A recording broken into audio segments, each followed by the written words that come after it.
What's good, y'all? This your boy Black G92 doing another randomness live stream on top of the morning.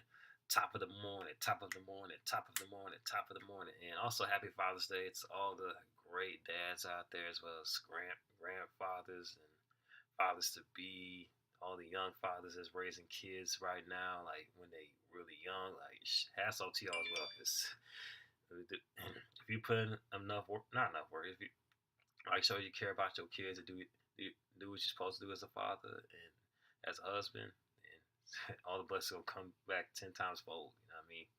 Even if said like marriage doesn't work out, like shit, if you're still there for your kids, that's all damn matters. You know what I mean? Because at the end of the day, it's all about them. You're supposed to be there for them, and that's it. You know what I mean? There's no explanation to it, and I do and I do appreciate when what you call it. When people on social media was telling all the single mothers out there to fall back on being doing the whole I'm the mama and the daddy posts on Father's Day, because it is the day for fathers out there. You know what I mean? For all the dads. Hey, the single mothers already had their Mother's Day, so they don't need to take over another holiday. It's made for fathers. You know what I mean? It's in the title of the holiday. I never understood that lot. Never understood that whole like phenomenon. It just came across me as strange, as if those women are compensating for the fact that the man they had a kid with decided not to be with them no more for whatever reason it may be. You know what I mean? I ain't gonna go there. You know what I mean? I'm gonna leave that alone because I do not want a bunch of angry people coming in my conversations. But no one really comes to my channel like that anyway, so I'm not even too worried about it. So, anywho, also I like to say Happy Juneteenth for all those out there that's like attended the festivities like the past couple of days are going into this Sunday, which is the official day when Juneteenth when the holiday was first started, and also when the Emancipation Proclamation was signed. Oh, matter of fact, before I say anything else, let me go ahead and do a quick little Google search. It's been a minute since I've looked into Juneteenth. Sometimes I be forgetting shit.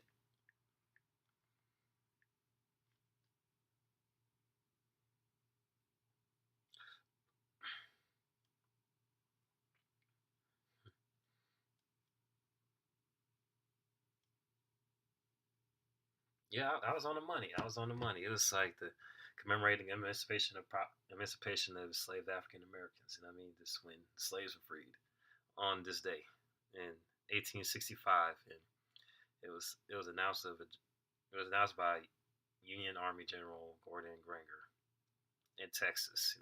And hence why Texas has been celebrating, recognizing it as a federal holiday, not a federal, more so a national holiday over in Texas for decades since the 80s, since the 1980s and such. So it always holds a great significance over in Texas. Hence the history behind the holiday.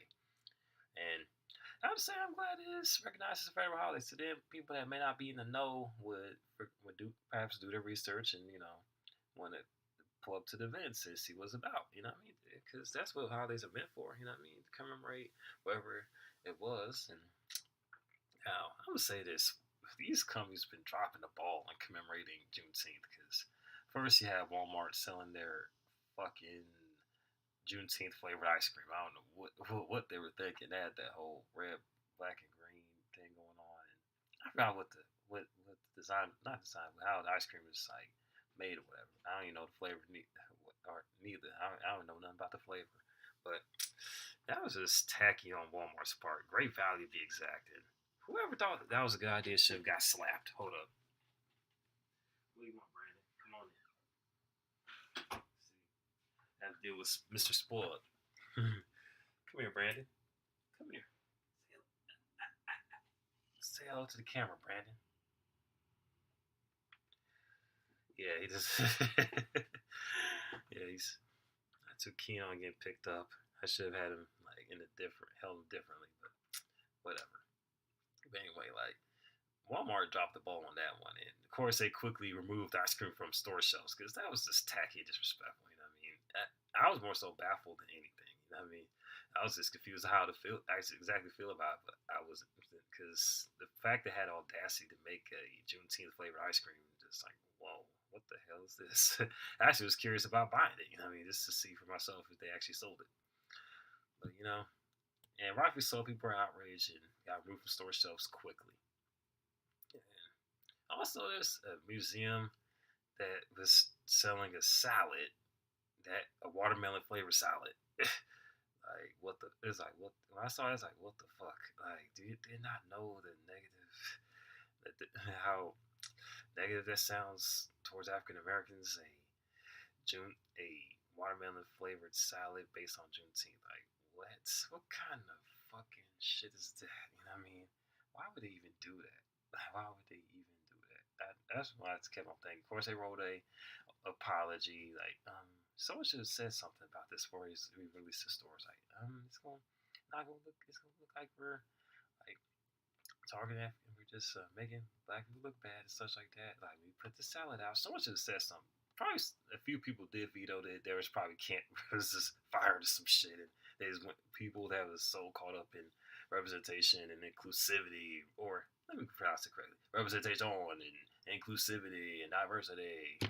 Like they just went along with it, saying, "Oh yeah, they're gonna love this." Like, nope, no, that's not how you. Nah, that ain't how you do it. How about just have regular exhibit explain the history of Juneteenth and why it's so significant to African Americans. You know what I mean? Why you gotta do the extra pandering and just outright disrespect. You know what I mean? You don't gotta do all that. Just be normal. You gotta make no salads. Gotta make no ice cream. I don't get it, man. I don't get it. It's just crazy when you think about it. It's these people that's ass backwards and don't really understand black folk, but they want to like sell products to them. But anyway, I ain't gonna spend too much time on that. I'm gonna get to the next topic at hand, which is the party that I was at last night.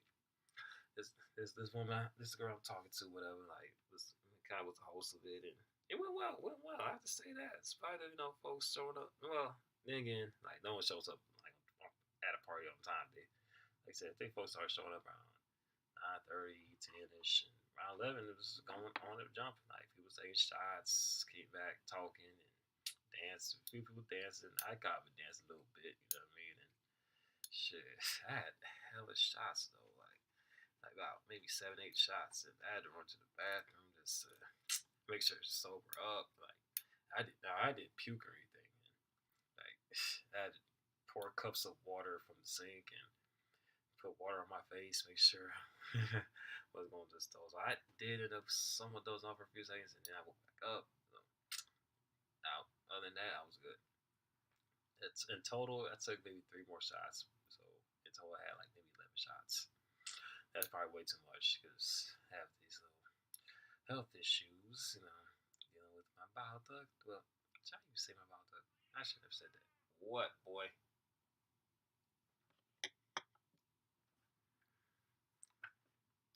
This guy, some health issues, whatever. So this is probably the last time I probably drank because I still got bottles. I still got a whole bottle of Crown, a whole bottle of Pina Colada. So I'm pretty much straight on that.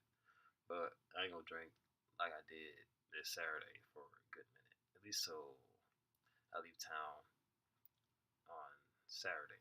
So yeah, not Saturday, but next Saturday. Next Saturday is when I leave town. So that's that on that. Yeah, the party went out good. I took a few pictures. I met like old girl's friends and like one of her cousins. Was a dope ass rapper. Like she could rap her ass off. You know what I mean? I was impressed. Like, yeah, okay, I know you got some musicians in your family. Shit, that's what's up, folks.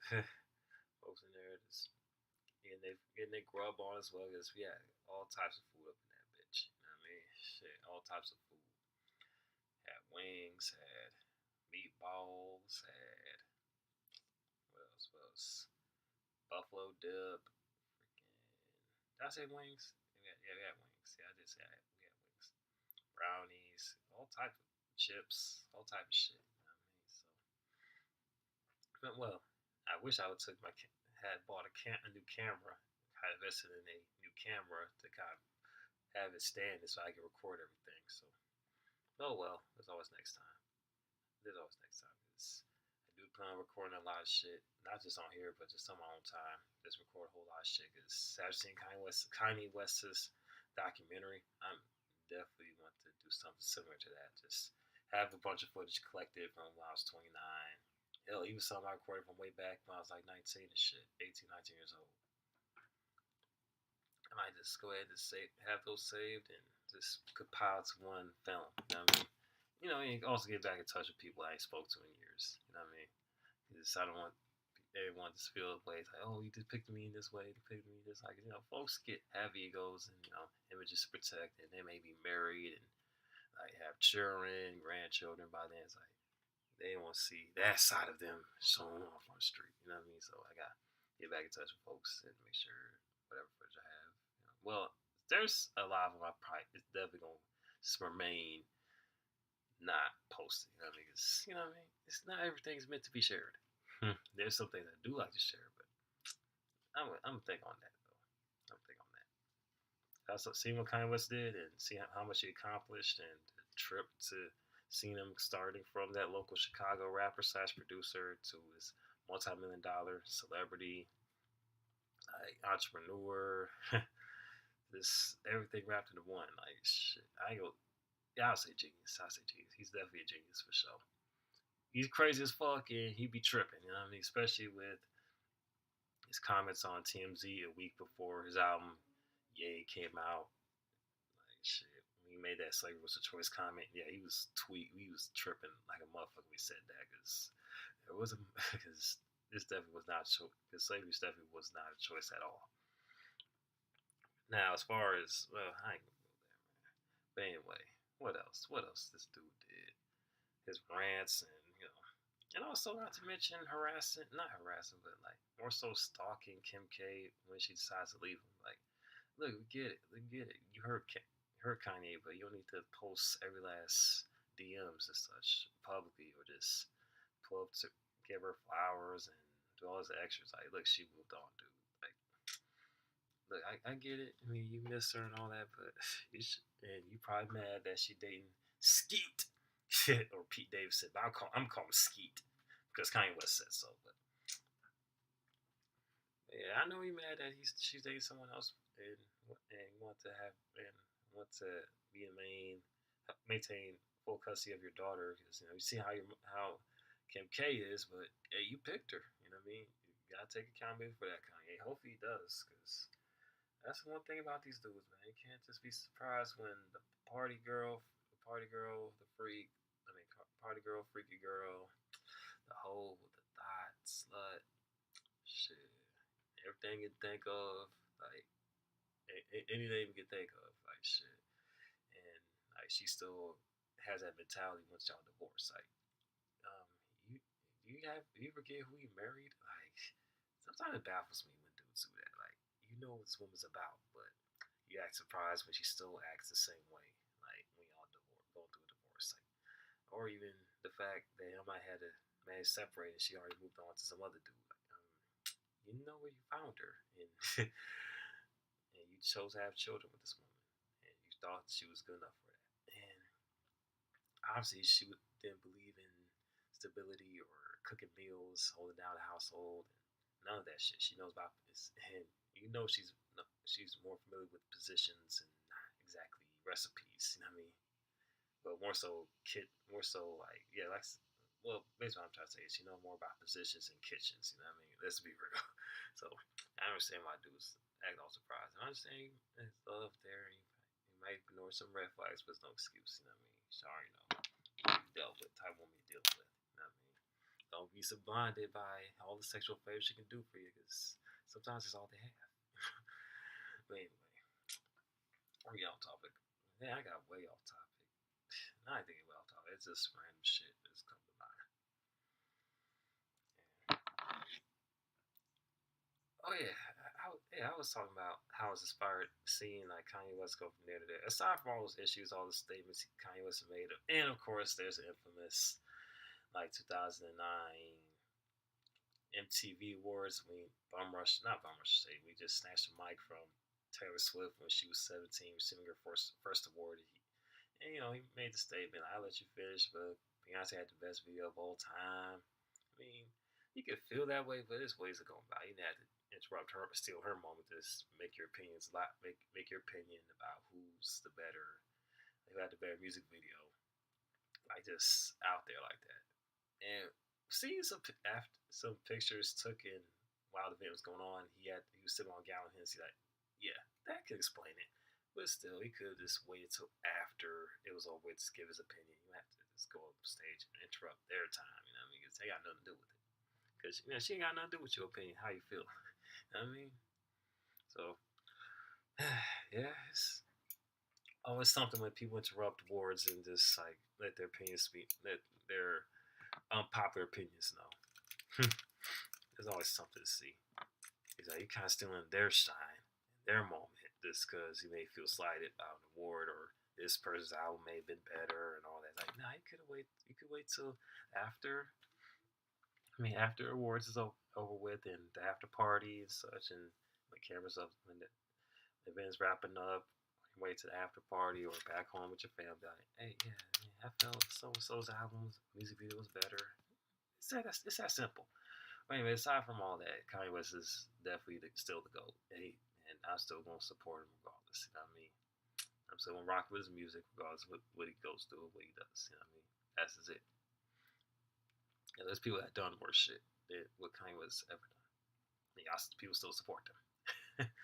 Boy. But that's my main motivation of wanting to do my own little documentary that I'm going to put together going over from like say 2022 of this year onward. You know what I mean? Show the evolution, show all the ups and downs, successes and failures, and exclusives. You know what I mean? So that's it. That's it. Anyway, and another subject I like to even speak on is about Jurassic World Dominion. I went to see that movie last Sunday. With the same girl I'm talking to, and like it was definitely a fun experience because we was sitting next to this family right there. It was all hype whenever this scene with dinosaurs in it, and of course, hell, we was like only like four people in there clapping near the end and such, or celebrating when, or it was like in all when what's the name, Dr. Grant and Ellie Sattler like kissed finally. It's like it's been teased throughout the franchise to end up together and such since the first film. And some people still bummed out, like about was still bummed out from Jurassic Park 3. We last seen Grant and Ellie Sattler. Sattler was married to someone else and had children with said guy, and Grant was still single. So, yeah, but by the way, it was cool to see all the three cast members back together. You know what I mean? For like 30, for past 30 years, like 30 years later, still able to appear in the same film together. That's dope. So, on that note, they were respectful of all the OG characters, as opposed to say that Star Wars trilogy, Star Wars Star Wars sequel trilogies. It has to be a sequel trilogy. The recent Star Wars films that came out, because aside from Han's death, which even though it was predictable, we kind of seen it coming. It was kind of a shock to us. It's just like, oh man, shit. And we was all in theaters, just like I just mouth agape as such. And I was like, whoa. Even though it was kind of new in the back of my mind, it was coming when it was set up. The fact that actually happens, like, oh man. But the other ones, like how they like disrespected Luke on The Last Jedi, and unfortunately with Carrie Fisher's passing, like they had to use old footage from Force Awakens for The Rise of Skywalker, or to fill in like Leia and just seeing her just die in her sleep type shit. So, I mean, I guess and they had to do what they had to do because when an actress passes, sometimes it's hard to just continue a film. They have to use old footage and such to keep kind of just tie it in with the upcoming film. So we didn't see none of that. We didn't see none of that in Jurassic World Dominion. So thank God. And as far as the decision of Trevorrow to leave out the prologue was a missed opportunity. It's just ridiculous. Like, why would you do that? Oh, hey, Brandon. Hey, Brandon. What's up? Look at the camera. Oh, he's just looking at the door. Brandon just looking. Yeah, I thought it was ridiculous. Like, why would they remove the prologue? It would add so much context to add more weight to the Giga T Rex fight. You know what I mean? Near the end, it would raise a lot more stakes. Because the first time we seen him on screen in the film, you have not seen the prologue. It was just them having a brief territorial dispute, which was good as well. Another good scene for the film because it treated them as animals instead of these these kaiju and gigantic kaiju, whatever. So it showed them just having a brief little standoff and bites, and Rexy backs away. Giga gets the deer. So yeah, I might give away a few spoilers because I'm sure a lot of people have already seen the film by now, and I do plan on rewatching it, like for the second time, just to give more feel for it. But as of now, after the first initial viewing, I thought, yeah, to be honest, when it comes to the action and especially the Malta like scene where like the Atrociraptors chase after Owen through the city, and they're just like very vicious, and they're very, and not to mention give off like Lost World Raptors vibes. And I mean that's similar coloration. Well, I know two of them had similar colorations to the male raptors from the Lost World, and the one and one that's pale, that's like white and white with stripes, is reminiscent of the female raptors from Jurassic Park 3. It was cool that they pay homage to that, and it was cool because it was just like had this little laser beam kind of idea carried over from Fallen Kingdom into this film. I thought it was a pretty cool callback because the main lady, which unfortunately we only see once, and she gets arrested, and there's not much to her character, which I feel like it kind of brings the film down as well.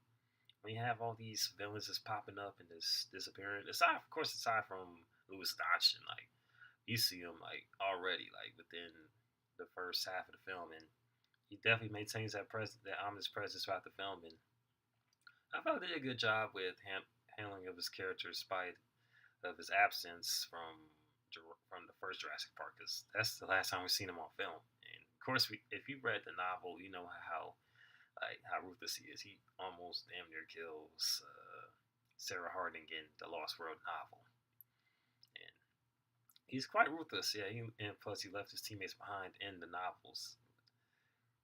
In the films, see, now the first film we only seen him with is like with Nedry when he's given a Barbasol shaving cream can to store the dinosaur embryos. So you always see him as a shicey businessman, whatever, looking to compete with Engine with underhanded tactics. We still see him do so in this film as well.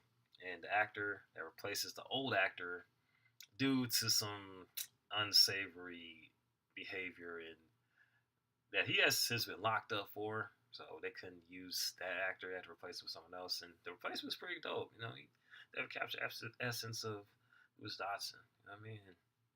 And also his death, by the way, of Dilophosaurus, a cool little callback to how Nedry died, and also they added three Dilophosaurs, which I'm glad they brought Dillo back for this film. I'm glad they brought the Dilophosaurus back. It's been way too long since he's been in a Jurassic Park film. Way too long. So it was cool they brought him back. Brought them back for not only for that scene, but also when they was about to kill Claire till he got choked out. Got choked out by Owen. Like, I thought it was cool. It was like, I kind of wish it was seen in like at least attempt to kill like Claire. You know what I mean? The trailer lifted. He's like, this stakes are getting raised. But I guess it makes sense in the context of just the universe, the JWD universe, because the Dillos have the venom gland, so I see him grab the venom glands and like choke them, whatever. They have him sent them off running. So I thought it was cool scene. Now, another amazing scene from the movie is, I'm surprised no one's tuning in with this live stream, but another great scene from the movie is when the Zenosaurus pops up after Claire like falls from the plane that was attacked by the Quetzalcoatlus, and she had to float down. Who the hell? Oh, oh yeah, my pappy. My pappy just sent me a text message saying thank you, and I'm gonna go ahead. Yeah, I'm gonna go ahead and call him up sometime this going into this afternoon. See what we got planned for today for celebrate Father's Day, and also give some work, some kind words to him as well. You know, 'cause that's my dad. You know what I mean? Got to do that. Got to do that. And plus the gifts I got for him, I know he's gonna love it, and it's gonna be on its way from. It's gonna be on its. It's gonna be there by Wednesday. It's gonna be there by Wednesday. But back to Jurassic World Dominion. Another is one of the best scenes of the film. And when Claire, yeah, she fell. She's like hanging from a tree by the parachute. Yet another callback to Jurassic Park 3 when Amanda Kirby's boyfriend at the time, Ben, I forgot his last name. Bill Hildebrand. I forgot the nigga last name. Yeah, that's a kind of good callback to that scene from Jurassic Park 3. So yeah, it got quite a few callbacks in this movie. But anyway, yeah, she just hanging and she hears footsteps and sees there's in the stores just stomping it's creeping through the trees and such, and it looks very ominous and intimidating, way more than say like I would say the Raptors more so because the Raptors they were I felt like they had that factor to them, but I felt like it was 10 times because you didn't really see it at first and see his whole frame as far as there's in the Therizinosaurus. So and plus he see the beak and he's doing squawks and just walking along and sees a deer feeding, mind his business, decides to just. Hey, we kind of laughed and kind of like chuckle at the scene because it's like he bitch slapped him, but it's also scary as well because like this thing is kind of sadistic, and he turns his head, sees Claire trying to crawl away after getting down from the parachute, and it was crawling along. Yeah, she was crawling along into the lake, into this little pond, and hides under the water. So then it happens there's an Therizinosaurus. And before she does that, she just has her head popping up in the surface with their Zenosaurus standing right there at the water's edge.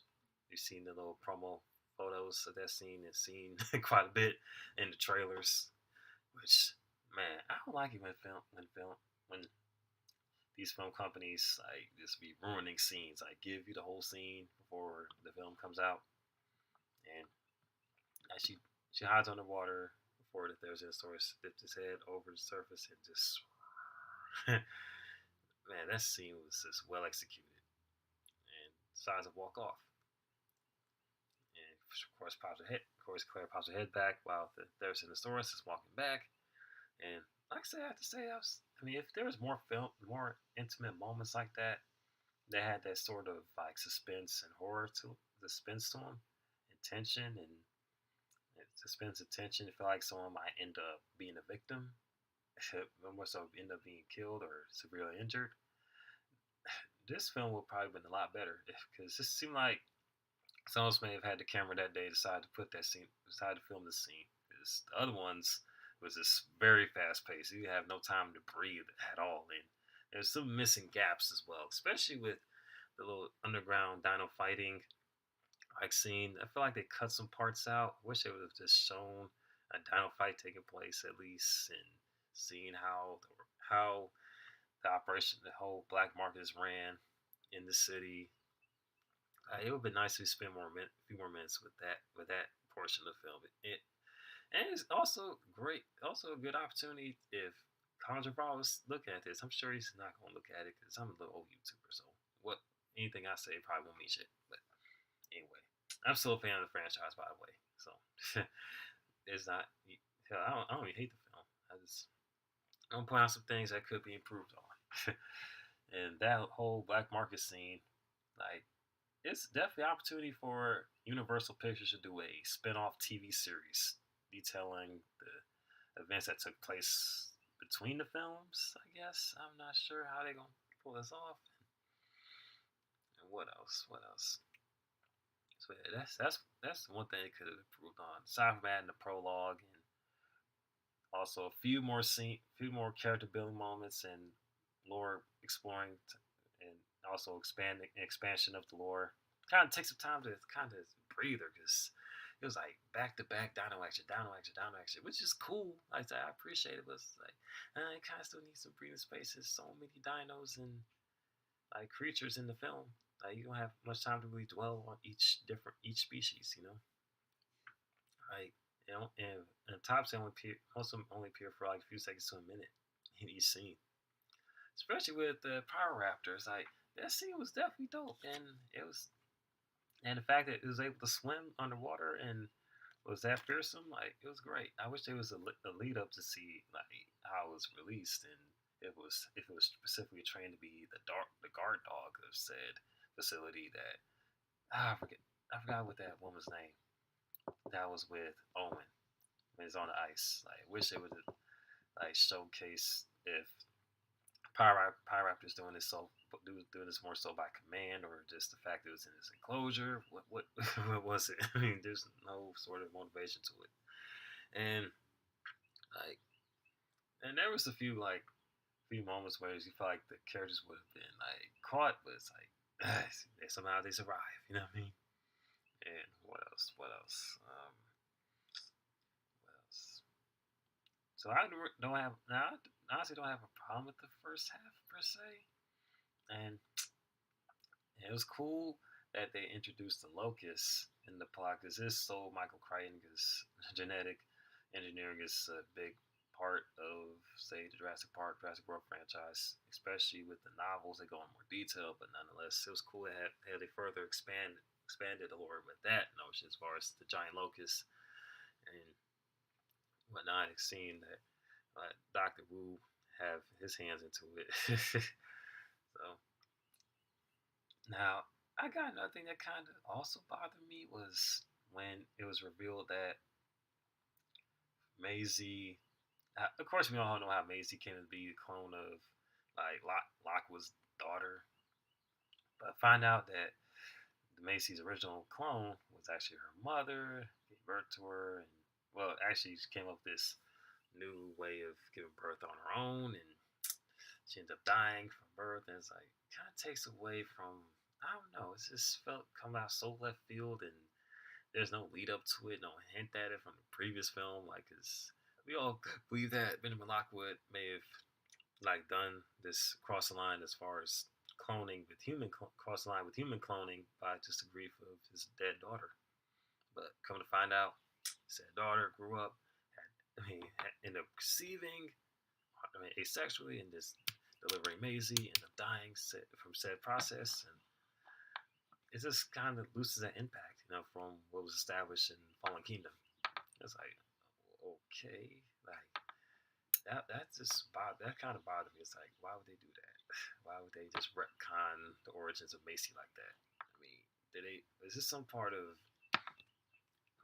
just giving her more age, doing this? I don't know, making her more important than she actually was. I don't know, man. If that was the case, then they failed miserably, and they should have cut that section of the film out. You know what I mean? 'Cause we was already good with the fact that Lockwood may have crossed the line with the parts ethics of cloning with that decision they made. I was comfortable with that. This new explanation of retcon, I was not cool with it at all. When I saw that, I was kind of just baffled. The more I think about it, I was like, they just really ruined the character from the previous film, and like, and not to mention gave slightly too much importance to one more than she actually would, what she actually deserves. You know what I mean? Like, come on now. There's other ways you could win about it instead of that retcon. But anyway, and now the more I think about it, this reminds me of Fast Nine when they just brought back decide to retcon Han's death. We see him clearly die. There's no fucking way he crawled out of that car and got the keys and gotten out of there before the car exploded. We see him die. He was still in the car when it exploded. And Fast and the Furious Tokyo Drift. So I refuse to acknowledge that retcon ending they came up with for 5-9 to bring back a dead character. Like, For real. Like, I don't know what's up with these people doing these like shitty retcons of people either dying or their origins. Like, especially if it doesn't work. Now, it's one thing where it adds something to the lore, or maybe perhaps contradicts it in a way that makes sense, but if it's nonsensical, like I mentioned with Macy's origins and Hans like faking his own death, apparently you know he clearly died. Yes, that man died in freaking Tokyo Drift. I refuse to accept it. That's some other person impersonating Han. I don't acknowledge him as Han because, like I said, we see him explode in the car. So there's no, I don't care what kind it is, and I don't care what the reason is or excuses. Oh, we missed this OG character. No, let the main characters die. Let this other characters have some stakes and maybe lose some other teammate members on 5-9. Damn, I was supposed to be talking about Jurassic World Dominion. Now I'm talking about Fast 9. But I won't say it's an adequate comparison, but it somewhat felt that way. You know what I mean? The more I think about it. And don't get me wrong, like F9 is entertaining for what it was, but it's like more so, and the fact they like aside from the piss poor retcon of Han's death and like the fact they went to literal outer space, yeah, that franchise should have died in Fast and Furious 7. They should have just killed it off after that film because it was a good send off for Paul Walker's character, and like that's it. They could just end off on a high note and went on to other projects, but they gonna keep on milking it. They went on to outer space. Well, that's when you know a franchise jumped the shark. So we didn't get none of those moments there. The space, them going to space. Oh boy, thank God, because it would have made this film a lot worse. A lot worse if they went to outer space. I don't care how much a fan of it is. If they were to put a scene where Owen Grady goes to space, I was like, I'm done. I'm done. What else? What else about this film, man? That could be improved. That could need some work on. Oh, the ending. Oh man, the ending. It was meh. It was meh because they basically repeat what happened on Jurassic World in Jurassic World because the Giganotosaurus yet again defeats Rexy. Defeats Rexy in this scene. Like say, Dominus Rex almost had Rex about to kill Rexy in Jurassic World. Like, and then of course Therizinosaurus comes and helps it out. Like, what the fuck? Like Rexy just keeps getting her ass handed to her. Like, always needs assistance of another dinosaur. Like, can't she hold her own at least till help comes around? And oh boy, and of course it seemed like Rexy was fixing to die. It's like, oh come on, Rexy, because it's not she was like just laying there dead. And of course he all of a sudden gets these like will to wake up, will to get all this strength, and starts biting on the Giga and like shoves it into the freaking claws of Therizinosaurus, and Giga dies. And it's all roaring triumphant. Oh my god. That just like threw me by surprise. I thought it was gonna kind of last longer at least. Like I was willing to accept. Okay, there's another dinosaur helping out Rexy and against the new big bad. And I thought it was gonna kind of last longer. See Rexy take some substantial like injuries while attempting to kill the Giga, and maybe Giga might kill the Therizinosaurus or something, or is it real injured the Therizinosaurus while they're fighting? And I don't know. Like this should have been something a lot more epic than what it was. You know what I mean? Instead of that whole abrupt ending, like just felt anticlimactic. Like, come on now. And plus, it's like the series finale, the last of the main storyline, starting from the first film. It's supposed to be this epic send off, but that's the best they came up with. And I agree with Bryson, who goes by the name of My Movie Madness on Twitter. I agree with him that they should have had the other two Rexes from Isla which is Buck and Doe. Rexy runs into them near the end of the film during the closing, near the end of the film, like in the same little sanctuary that Dawson built. Which, like I said, that's a great location. Great location, like where they have all the dinosaurs held up. for further experiments and all that. So that was a great shot, by the way. Seeing Rexy like running into others of her own kind. I'm pretty sure it's been about going into this film about 30 years since she last seen another 30 years. I don't think she ran across another of her species since the first Jurassic Park film. So it's dope to see that, and it was cool to see Buck and Doe make cameos in it, and they should have popped up like since they're the same species. And oh boy, there's so much missed opportunities, man, with this film. They should have had a scene with Rexy.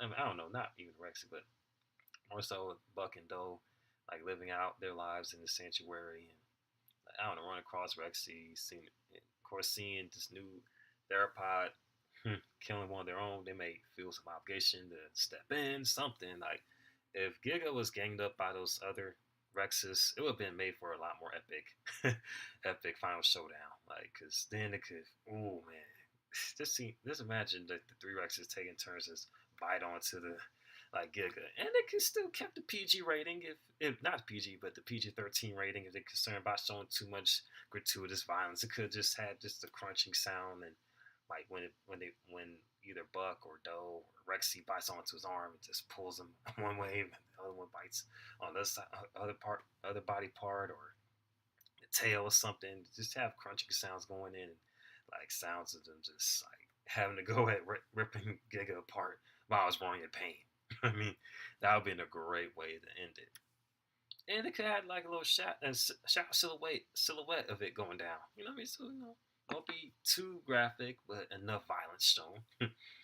Seeing them like getting injured and bitten and all that.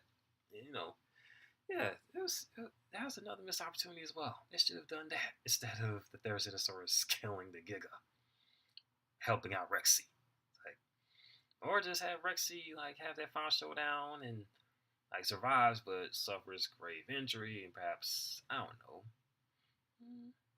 Because there was speculation she might end up like having her take the last breath after a final fight or something. But nope. Nope. But I'm glad that she still is around. Like, because I'm sure the studios probably didn't want another Jurassic Park 3 incident. Which, by the way, if you're not familiar with the whole controversy with that, not even controversy, more so how upset fans were seeing the iconic character from a previous film. It wasn't Rex. It was another T Rex. It wasn't Buck or Doe nor Junior. It was just another random T Rex that ends up fighting the Spinosaurus and gets his neck snapped. So a lot of people were upset by that and point out the inaccuracies and such.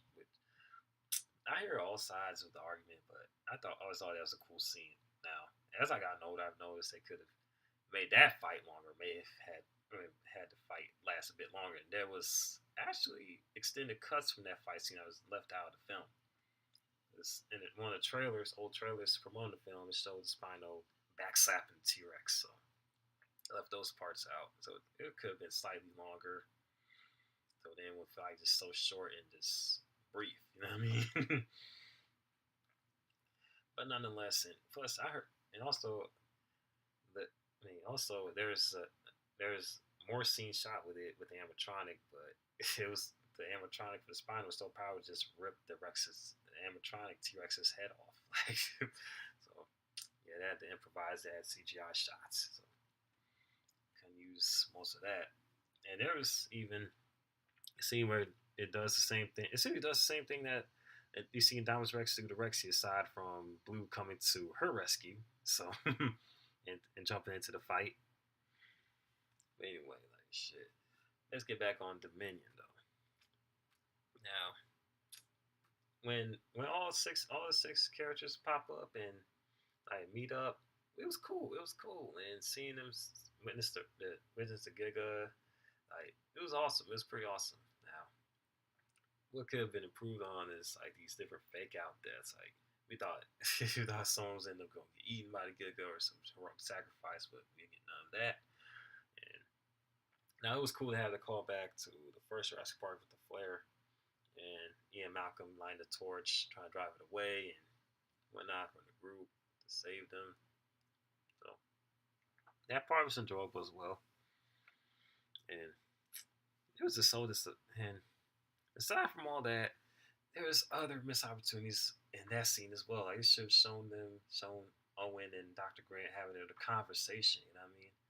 Like bonding over the study of raptors, seeing the different perspectives, like of the raptor, the person that trained with raptors, the one that studied them like through the fossil records and ran to the wild raptors from Nublar and Sorna. Mainly Nublar and Sorna. You know what I mean? Could have been great dialogue and just and maybe perhaps a clash of different ideals. You know what I mean? That they just went on to the other people I was talking like, come on now, come on. Anyway, what else? What else? Yeah.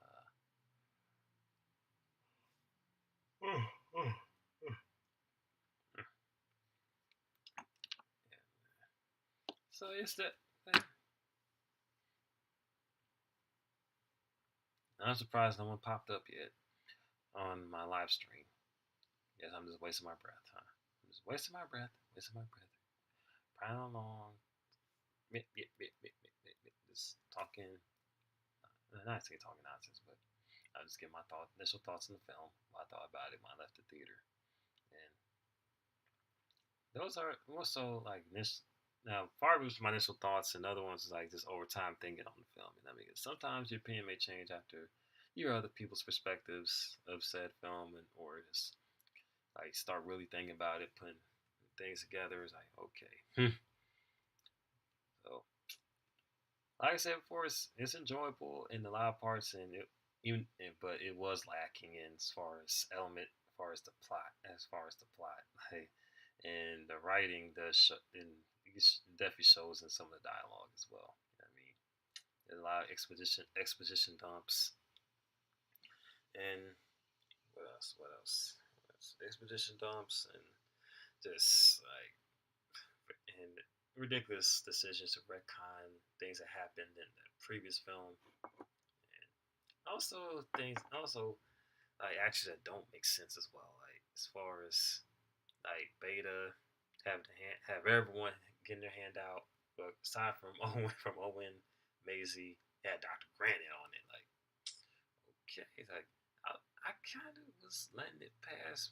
I mean, somewhat, but it's like part of me says like, I don't think that's gonna work. It should have went down the way it did. That should. I mean, I don't know. I don't think that really fits his character. You know, I don't think this the go-to because for all we know, Beta was just born outside of captivity, so she doesn't know how this whole hand thing works. I mean, but maybe there is like maybe they did encounter Owen and maybe had the whole hand thing, but I don't know. I don't know. Very cool. Another cool scene. That's like kind of head scratching. Just see Grant doing the same thing as everyone else, and it just works all of a sudden. Because Owen Grady's just awesome. And this comes from someone that doesn't hate Owen or Chris Pratt or the actor Chris Pratt. I don't hate Chris Pratt. I actually like him as an actor, and I actually like the character Owen. And so, he does his thing in the movie. He does his thing in the movie as he should, and of course Claire as the environmentalist. Now, I will say this as well: the beginning scene during the first half, seeing Claire break out a baby trike, and with Franklin and I think Zia, I forgot her name, but she appeared on Fallen Kingdom alongside Franklin. They could have cut that part as well out because it was unnecessary, and plus Franklin and Zia don't even appear in the film at all again. They just dropped them off. Only had that one, the 2, 3, 5 minute, 2, 3 minute screen time. Oh, that was kind of wasted. Now they could have had something else to it. You know what I mean? So instead of having that in there, so trying to think what else worked in the film aside from because I would say go all day turn because like I said I still enjoy it. You know what I mean? Like the action scenes were awesome, even though most of the heroes didn't die. You know what I mean? Or get injured, but nonetheless. Like and also like the new character as well, the new cast members, they were awesome as well. They did their thing in their respective roles, even though I forgot what that. Yeah, Kayla. That's her name was Kayla. Yeah, the character's name was Kayla. Like, kind of felt they could have added more of a motivation to help out like Owen in the gang instead of just coming along to help out just because. Could have added more of a stake to it as to why she wanted to help them out. Because at first she was working alongside Biosyn, so of course they would be suspicious of her helping them out. But like all of a sudden, when assist them because she was working with the enemy per se. So, and also I thought it was dope to see Ian Malcolm and Lewis Dawson had their debate in that one scene, and like Ian just kills him verbally, like for real. Just ate him for lunch, bro. Just ate his ass up that debate for real in that little in that little space. It was pretty cool to see it, seeing them two different intellectual minds just on very opposite sides of the opposite sides of the issue. You know what I mean? As far as the company is concerned and the dinos, so yeah, it was pretty cool to see that and seeing that Ian Malcolm still written well in these like recent films. Shows they really care about the character, unlike say the Star Wars franchise. I would say that again. So I might do a more in-depth review of Jurassic World Dominion after I see it for the second time, and do my ranking of the Jurassic Park films in general, just to see where it will fit. You know what I mean? Within the original trilogy and this trilogy has got done concluding. I have not seen the season 4 of like Camp Cretaceous yet, so I don't have much of a strong opinion. But I did see screenshots of dinos with the little like have like having this little device on their heads that's like control. They're legit remote controlled. You know what I mean? Controlled by remotes and such, and robots. So I seen some of the off the wall shit being placed into that series. So it's like, I don't know about this one, Chief, because it tends to be a sign that show or franchises jump the shark when they do like extra shit like that. You know what I mean? That may not be necessary per se, but hey, at the end of the day, these intellectual properties are part of multi-million-dollar franchises, so the company's gonna make their final decision what's going to happen. Well, once the executive producer is going to have a final say, so what's going to happen going forward for a series or a movie. You know what I mean? So anyway, back to Jurassic World Dominion. Like, there's a lot of things working for it, and a whole lot of things that don't work for it. So it's definitely not the worst film, but it's definitely not one of the best, in my humble opinion, compared to say compared to the first Jurassic Park, especially not. Hell no. Like, it's gonna get that comparison to the first one because you got the original characters from the first movie. It came out 30 years ago. That film still holds up and it's above that. I mean, way above. So there's no comparison at all.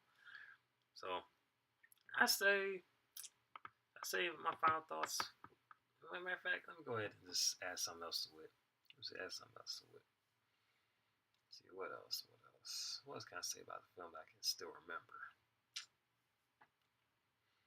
Let me see what else. Yeah, I mean the villains could have like been aside from Lewis Dodgson, the villains could have been more fleshed out than just these one-dimensional characters that is popping up to be fodder for the dinos and this disappearing again, not to be heard from again. Like, could have more stakes to it. And Wu's arc, I mean, I'm not really too upset about that, but the fact that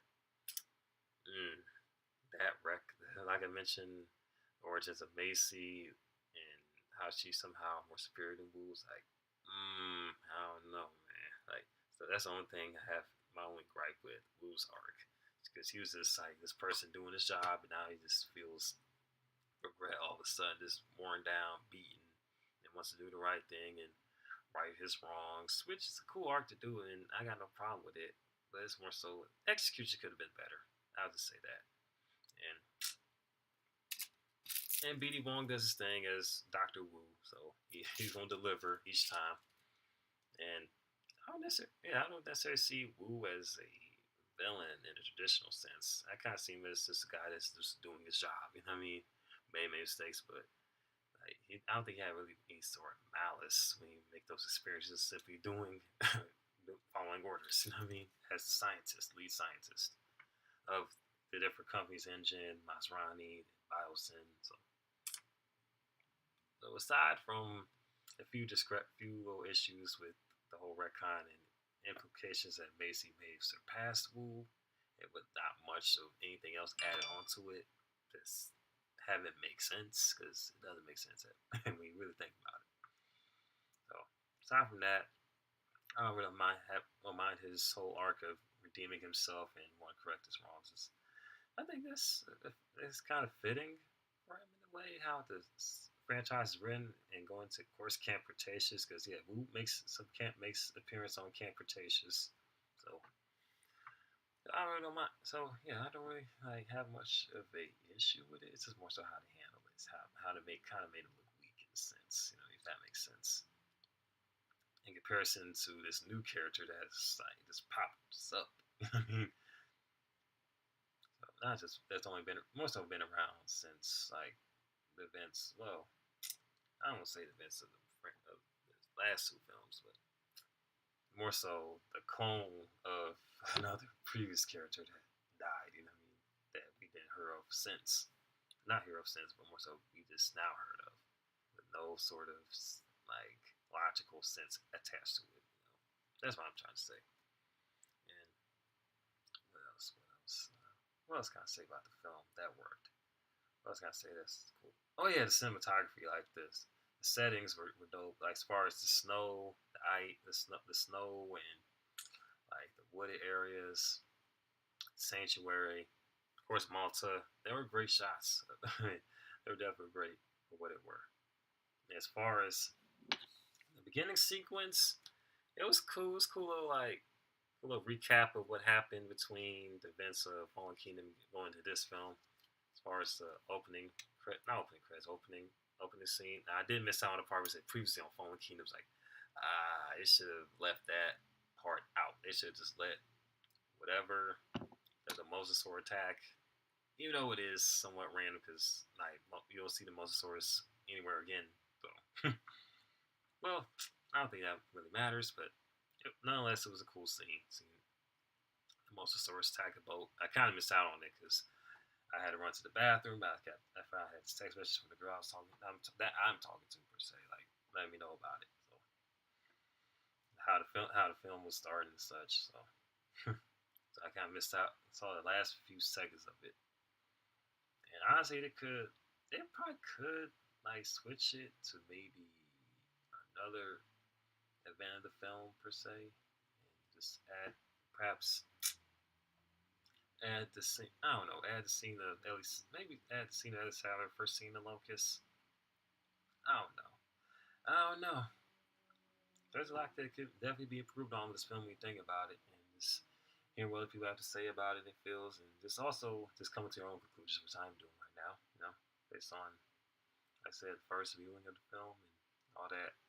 And I think that whole experience is going there with someone I'm comfortable with and I really enjoy being around her company, helped out on that regard. You know what I mean? Is being around other people that just haven't enjoyed the festive, what's going on the screen, helped out my enjoyment of the film. So, in spite of his flaws, you know what I mean? And personal, I don't say nitpicks, because I think the Mosasaurus, I'd say the Mosasaurus, the scene, I would have too much of a problem. I gotta see it again, just give my final thorough review of it. Perhaps write some notes down so it won't be so long winded in live streams. I'm still want people to just pop up, just fucking pop up. Anyway, yeah, the film itself, like I said, it was good. It was good. It was good. It was good, man. It was good.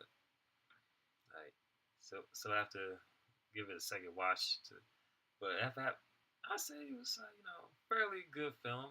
It's entertaining, and I say it was a fairly decent to good film. When you put all that together, and if I had to give a rating based on that first the first initial viewing, if I had to give a rating, I was thinking about more so a three out of five. what's up with 3.5? I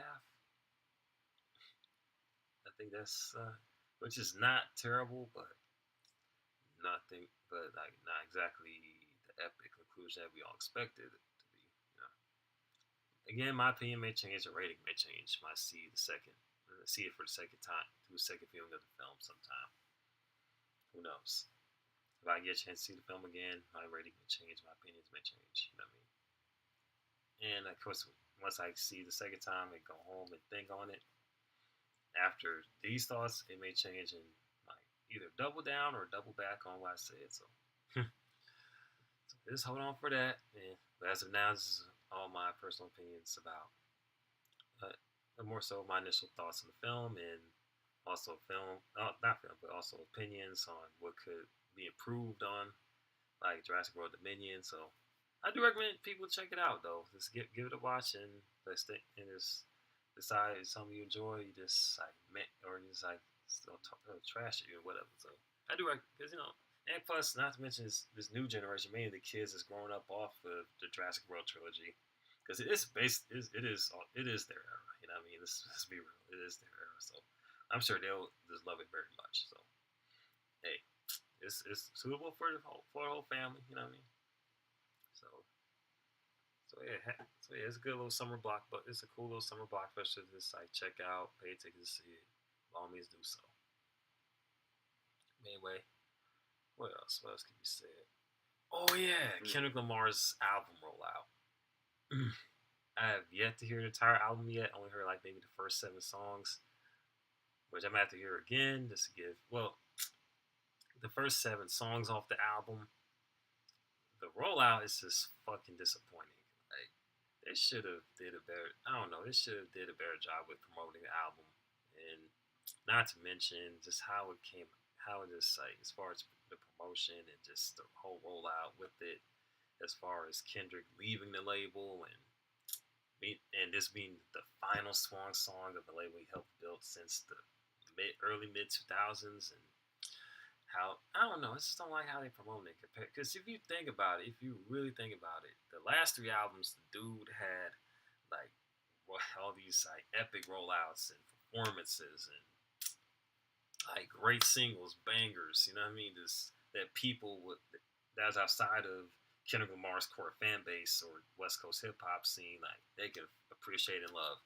This album, like you don't hear too much of a single people talking about. You know what I mean? Like it's not saying it's necessary for an album to have that because the quality of the album still stands without the hit song. But seeing Kendrick's trajectory from then to now is just it's odd and strange. You know what I mean? Because you expect the label like Top Dog as well as Aftermath Interscope do a better job with that. Like help more so did a better job of picking that hit song that like will get the people's attention and then videos well they have videos released in a timely manner unlike this one where it's just like seem like just something just thrown out there and not to mention not much people talking about is like Pimp a Butterfly, damn, Good Kid, Mad City, people was just talking about it, you know what I mean? Stay talking about it after it was released. This one, after a week or two, people moved on. Like that's fucking disappointing. This is Kendrick Lamar we're talking about. One of the best rappers from this decade, the past decade, 2010s. And this is how you go about promoting the album? I don't know. And I watched this video by King Eric. Matter of fact, I could pull it up right now. And he was just speaking on maybe it was a mistake for Kendrick to leave like Top Dog Entertainment because according to King Eric's like observations, it seemed like Top Dog just knew how to like promote Kendrick's albums. This one, since he was leaving like Top Dog, it seemed like it was lacking that whole like precision and polish that it had initially had. And I'm quite sure they kind of kept that happy medium with Kendrick from just going way too like way too out there with it. You know what I mean? And since I heard other people say that this was an album made for Kendrick, and I expect not specifically for the masses, and it was like almost people say it was almost like a therapy session, and on audio format per se for Kendrick, like their little sense of therapy for Kendrick. And based on the songs I've heard, I kind of get that vibe from it a little bit. You know what I mean? It's a lot different from Damn, that's for sure. You know what I mean? And it's different from the Pimp a Butterfly. I do hear elements from Damn and Pimp a Butterfly. There's a bit of those in there, but it's something very different. You know what I mean? I can't really explain it. Really, it's just like what kind of story off with it. It was just like it made. Now, as for me, as a Kendrick fan, I can appreciate that. Everyone else that's maybe not into hip hop or Kendrick, as I am, like they may get thrown off because it sounded not really used to. Anyway, I'm gonna pull up King Gary's video off the Cup Radio, and I think he's on the money when he said Kendrick leaving TD is a mistake because 10. It seems as though. Hold up. Let's see.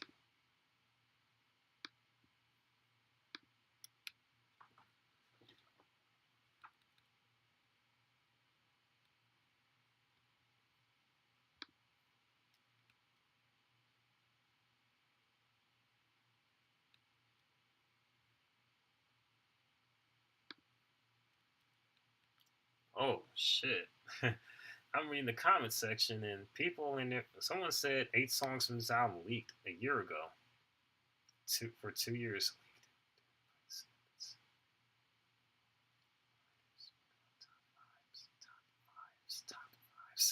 Ooh, and someone said there's no way this is the album Kendrick had in mind when he said smoking on top five. So I'm going to assume this album was just to get off TDE. TDE might as well. He wasn't really collaborating with anyone like that outside of maybe SZA and J Rock, which wasn't much. Yeah, that's definitely something you know. I definitely noticed that too. That Kendrick wasn't really collaborating with everyone else on the label like he used to. Because at one point in time, like him, Schoolboy Q, Rock, and Ab Soul was doing hella songs together. For some reason, they just drifted away. You don't see the posse cut, and we're never gonna get that Black Hippie album, nor a mixtape at least. Like that's another thing that TDE should have fucking did. Like did a mixtape or like Black Hippie or something, like an EP, something. But they just dropped the fucking ball. Whew, boy, TDE just pissed me off as a label. They just fucking dropped the ball. Ooh, and someone said no, cause this album was the last album on TDE. This was low key fu to TDE. I feel we cried together. It's the only possible single on the album, but the vid should already been ready. To be honest, weeks ago. Thank you. That last part. This should have been had a video for. I have not heard "We Cry Together," but it's like one of the most like talked about songs off the album. You know what I mean? It's on because I heard a lot of people talk about this song on the album. I have yet to hear it, so I gotta check it out, see if the hype is worth it. If all the like all discussions behind the song is even worth like even worth the actual quality of the song per se. But yeah, I agree. They should have been had a video already ready out by the time the album was released weeks ago. So then people would know about it, would go out and buy it. Tell them this in niggas nature. Why? Matter of fact, let's go ahead and listen to this one. Well, y'all, this your man King Eric, the Media Assassin, coming at y'all with another video. Be sure to subscribe, hit the like button for me. So, I want to ask you guys this question. Do you guys think that Kendrick Lamar leaving TDE was a mistake? The reason why I'm asking this is because out of all the albums that Kendrick has dropped since we heard of him in 2010, it seems as though this album here has not really resonated with the masses. You know, I discussed that possibly because of the direction that he went through. Now, I agree with this statement right here because that's what it seems like now. That's what I was thinking about as well. Like, cause no one's really talking about it like they would with his last 2 joints, Damn and Pimp a Butterfly. And I have to mention Good Kid, Mad City. Like, think about all the people that's talking about the album, like, and those 3 albums. And you can someone say Section 80, since I was the one that kind of got him signed. Not that album, but it was the song Ignorance is Bliss off of the Overly Dedicated mixtape in 2010 that had him signed over to Aftermath, bringing in Top Dog Entertainment as well. So, but anyway, like, there was some hype with the Section 80, but matter of fact, yeah, slightly. Should I mention Section 80 in the same conversation?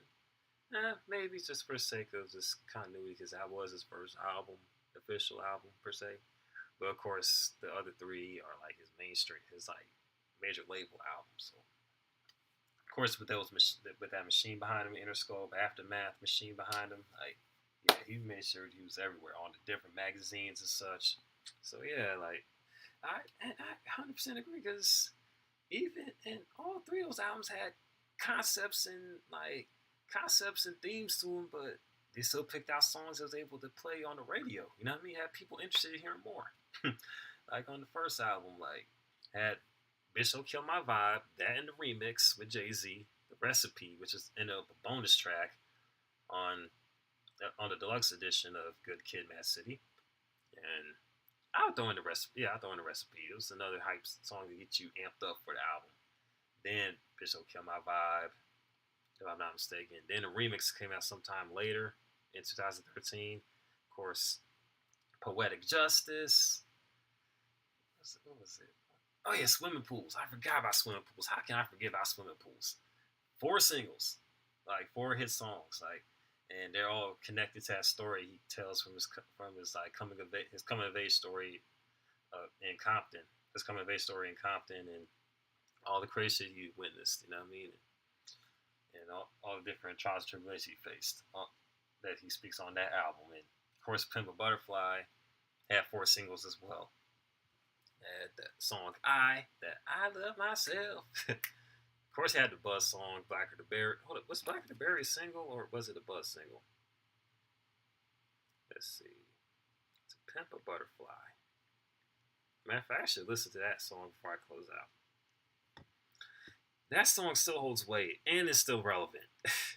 That's crazy. But people want him to just post something back in 2020, which is expected, of course. Oh yeah, Blacker the Berry was a single. I was released before then. Then Blacker the Berry, King Kunta, All Right, and These Walls. 5 singles. Each of them had something to say. Not something to say, but more so, each of the songs were connected were like part of a larger body of work, but still was able to get radio play. Which I was surprised too, because I did not expect any songs from To Pimp a Butterfly was going to have singles from there, because this sounded so ahead of its time and just unique. This sounded like nothing that was out at that point, back in 2015. Oh yeah, Backseat Freestyle. I forgot about Backseat Freestyle. Okay, yeah, I forgot. Backseat Freestyle was released as a single as well. So 5 singles on Good Kid, Mad City. Good Kid, Mad City. You see where I'm going with it? Of course, there was a single from the Untitled Unmastered album. This is a compilation, so I wouldn't exactly count that. We're gonna focus on his actual debut albums, not debut albums, but studio albums, official like solo studio albums. And oh yeah, and the last joint had 3 singles: Humble, Loyalty, and Love. Well, didn't it have the song DNA as a single? I'm throwing DNA because that was released a single with the video and everything. So 4 singles on that album. And though, like I said, all 3 of those albums have concepts and deep messages to it. This one right here, the double disc, has deep messages, great concepts and such. But where's the singles? You know what I mean? Only single we know as of right now is Silent Hill and N95. That's about it. But as far as like I say, you don't hear people talking about that. And Silent Hill was only put out because it had Kodak Black on it. I mean, people talk more about that than the guy himself. If I'm not mistaken, correct me if I'm wrong. Anyway, let's finish this video though. And that played a heavy role in how to pick singles and shoot videos and visuals. But what it looked like to me, when he was on TDE, it seemed as though he had a people around his team with TDE that knew how to keep from Kendrick from going out there. Like, he's an extraordinary artist. Oh yeah, he's a very extraordinary artist, talented. A very dope rapper. But when it seemed like though, like TDE, they studied the moves of Death Row Records when it came to marketing and knowing what songs to put out, what songs not to put out, and not letting the artists get too out there. Yeah. Same with Cash Money when they first came out. Cash Money, they had the same type of imprint. They were basically in-house. Right. Because from the early '90s on to 2005, that first it's another yeah, to 2005 as far as the sound. Yeah, they had like one producer, which was Manny Fresh, doing all the beats on the album on each album. Now his involvement on projects starting to lessen in the latter years, going into up to until 2005, and the last project that Manny Fresh produced in full was the Lil Wayne's Carter album. I think that's about it, if I'm not mistaken. Of course, he had his own solo album, The Mind and Manny Fresh. So that's the last two projects he did on Cash Money, as far as the head producer. That he had full producer credit, not full producer, but almost all of almost produced every last song on those albums. But I can just Google it right now.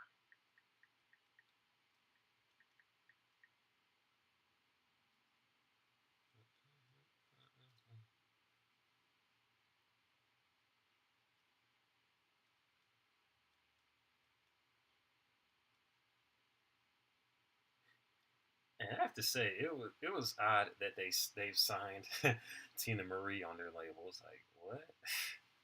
Why would they? I don't know. I don't know what they were thinking.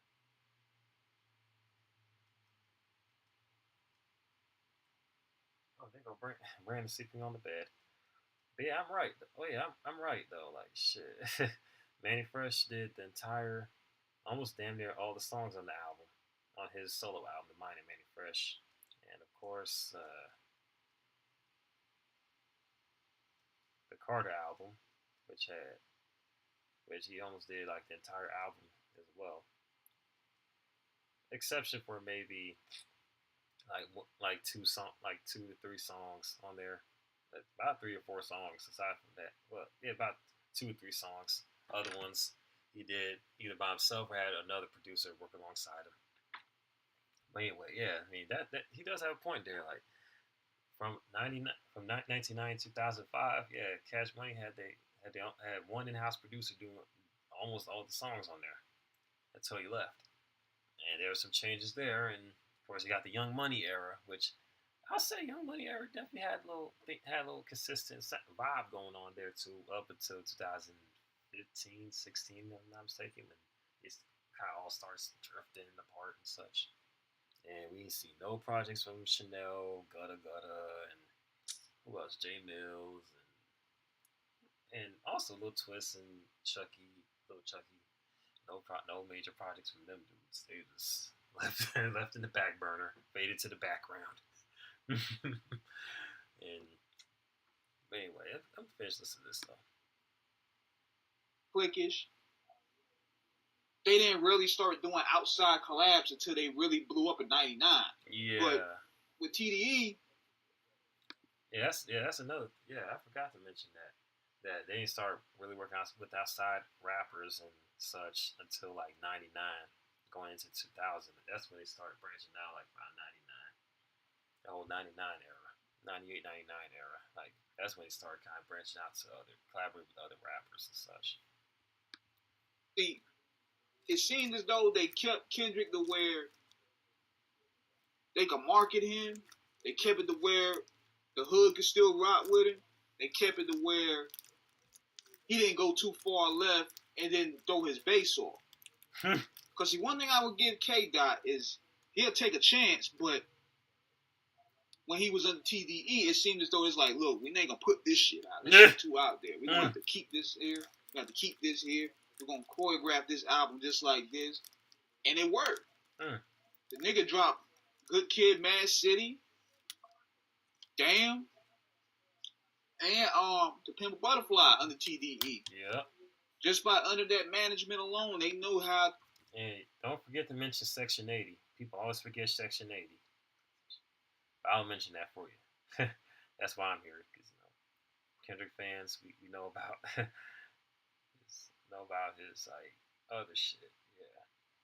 See, especially like especially especially with Section 80 onward. Yeah, Section 80 had the same little like team right there, just make sure everything sounded cohesive and like was able to appeal to people.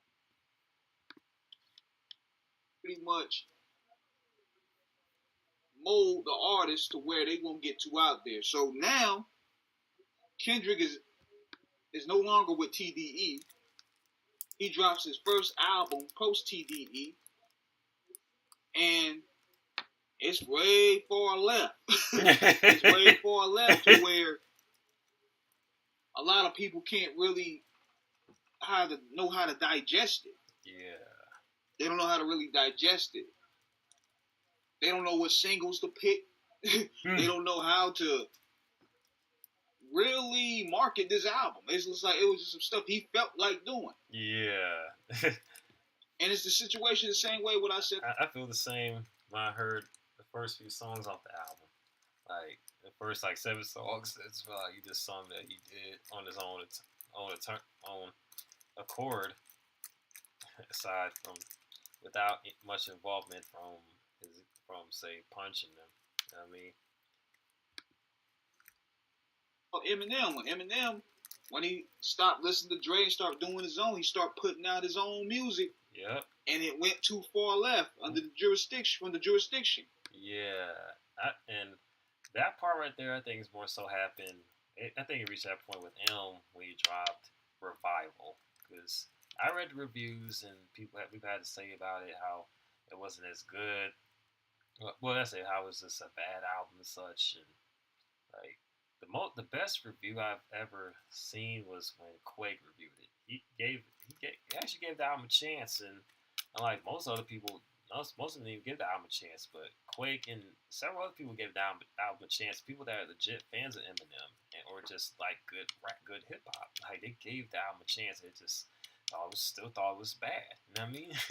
and Quake, there's some good lyrics on there, but it's like the execution was just off the beats, and there's some cringe lyrics in there.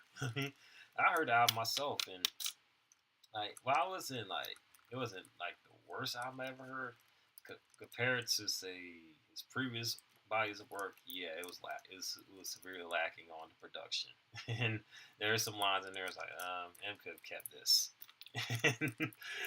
And shit, and some of the hooks, whatever, like, in spite of the sentiment and what he had to say on the tracks, like, kind of just gets thrown off. And I only heard it once in its totality, but I might listen to it again. But yeah, it's true because after I think the whole Eminem kind of departing from Dr. Dre being involved in his work, I think it kind of kicked off with Recovery because Dre only had like one production credit on the album. The rest of it was with Just Blaze, DJ Khalil, and Boy ID. Well, not Boy ID, but Boy Wonder. And who else? Who else was that? It was that one producer. Let me look it up.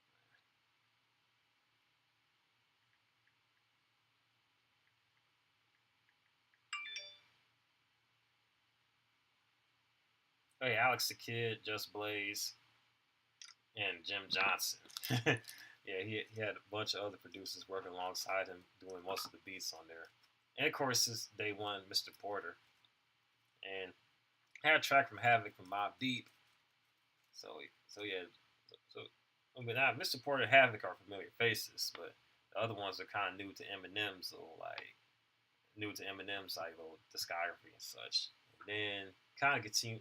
Then he started working with Rick Rubin.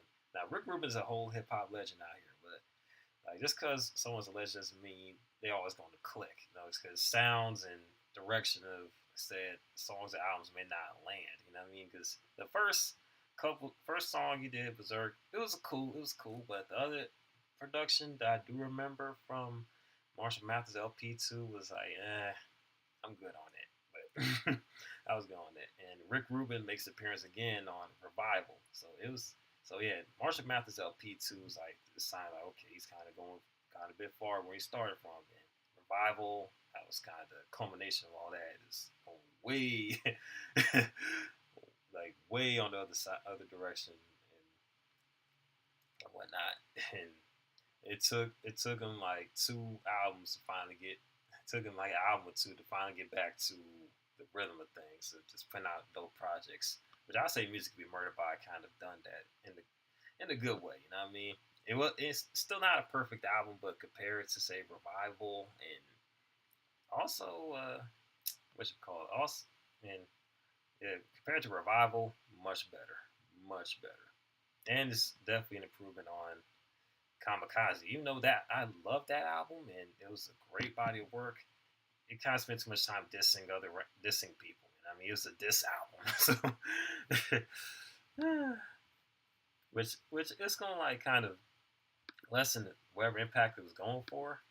But for what it was good to see Eminem back, bringing some Shady back because he was in that retiring to some Shady persona off of on the Revival album. It was kind of worrisome because based on how Revival was received with his negative reviews. And now I can say if Eminem was to drop another project, he should just. I hope he just gotten over the whole revival thing. Because he still kind of thinks he seems to hold that album dear to his heart. But bro, if it didn't work, it didn't work. Like there's people that actually like the lyrics, they just didn't like the execution. Doesn't mean they don't understand lyrics and nothing. It's like the execution of it. Because Damn came out the same year and like got a lot of great press, and Kendrick won the Pulitzer Prize for the shit. And his albums were talked about on college campuses. Big Crit, Forever's a Mighty Long Time, had substance, storytelling, intricate themes, concepts, spread throughout about two discs. Had a lot of positive reviews. Did not sell none. Well, I don't guess it was sell none, but since it was on an independent label, it sold some units, which is good for Big Crit. But as far as if he was so signed to a major, and it's like it would kind of be looked on as a flop or something. But anyway, like that album, may not been the big seller, but a lot of positive feedback. People loved it. So I hope Eminem has taken heed to it and stick with Dre. And first, I feel Eminem should bring back Louis Resto and get back to producing his own shit. I mean, people love to discredit Eminem's production, like, and they forget he made some bangers. You know what I mean? Him and the Bass Brothers and Louis Resto. You should bring those guys back and do like how they used to do it. You know what I mean? Of course, update the sound, or maybe work with Alchemist and maybe do a whole entire project with Alchemist. You know what I mean? Just not a free EP, but like just a short little album with maybe 10, 13 songs, and like you did with Kamikaze, and just rap. You know what I mean? Just rap his ass off. You know what I mean? That would be great to see. That's another thing M should do. Like just stick. I say stick with Dre, but yeah, stick with Dre, Mr. Porter, The Alchemist. Who else? Alchemist. Who else? I just say Louis Resto. Bring back Louis Resto. Bring back Louis Resto and the Bass Brothers. Bring those guys back and do it how y'all used to do it, like the old times. Shit, because y'all made some great music. Y'all made some great music together. I don't know why. What made them distance himself from those guys? And not to mention, it's long overdue for another Eminem album that's primarily produced by Dr. Dre, where Dre does almost all the songs. They should do another one like that for real. They have great chemistry. You have great chemistry and great chemistry on their previous collaborations, as well as especially on like Relapse. That's the greatest writing you see on paper when it comes to rap for real. Like if you look up the lyrics of Relapse to get past the accents and the subject matter, the morbid subject matter, you'll find some great lyricism, showcase of lyricism and execution of cadences. You know what I mean? For real, like that's one of the best written albums. For real, Dead Ass is one of the best written albums from the late 2000s. Man, let's go finish listening to this video. Now Kendrick is going through that same motion. Yeah. And I mentioned this before. It seemed like when these dudes leave Dr. Dre, they start going far left with the weird shit. Snoop went through that phase too. Game definitely going through that phase. Yeah. But now it's going on with Kendrick. And I want to ask you guys this question. Like, you guys think it was a mistake for him leaving TDE? Let me know in the comments. Subscribe, hit the like button, peace. I'm starting to think so, because The fact that we didn't have a final posse cut on the album with all the TDE members is just a fucking pointing. Like, cause come on now, like these the day ones, his boys, like and whatnot. Like, yeah, it would have been nice to see him on the track. One last song with J Rock, Schoolboy Q, Absol, Isaiah Rashad, maybe a hook from SZA and the new guy Sir, like just to round things out. You know what I mean? Just a little pass because someone's just like showcasing the skills, showing camaraderie. Like, okay, still love here, like something. But nope, nope, can't even have that no more. Boy. Can't have that no more. Can't.